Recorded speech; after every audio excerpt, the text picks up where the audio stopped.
বান্দা কখন দোয়া করলে আল্লাহ রাব্বুল আলামিন তার দোয়া কবুল করে নেন, এ সম্পর্কে রাসূল আকরাম সাল্লাল্লাহু আলাইহি ওয়াসাল্লামের চমৎকার একটি ঘোষণা সুনানে আবু দাউদের 524 নম্বর হাদিস।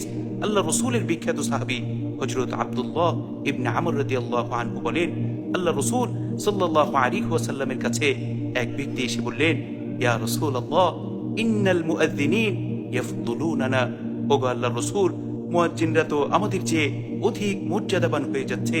এমন কথা শুনে রাসূল আকরাম সাল্লাল্লাহু আলাইহি ওয়াসাল্লাম বললেন, কুল কামা ইয়াকুলুন, মুয়াজ্জিন যা বলে তোমরাও সেই রূপ বলতে থাকো।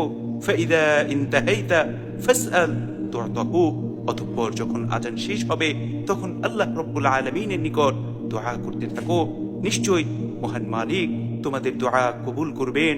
সুবহানাল্লাহ সুবহানাল্লাহি ওয়া বিহামদিহি সুবহানাল্লাহিল আযীম। অর্থাৎ যে ব্যক্তি আজানের সময় মুয়াজ্জিন যা বলে অনুরূপ বলবে, অতঃপর আজান শেষে আল্লাহ রাব্বুল আলামিনের কাছে যা কিছু চেয়ে দোয়া করবে, মহান মালিক তার চাওয়াগুলো পূরণ করে দিবেন।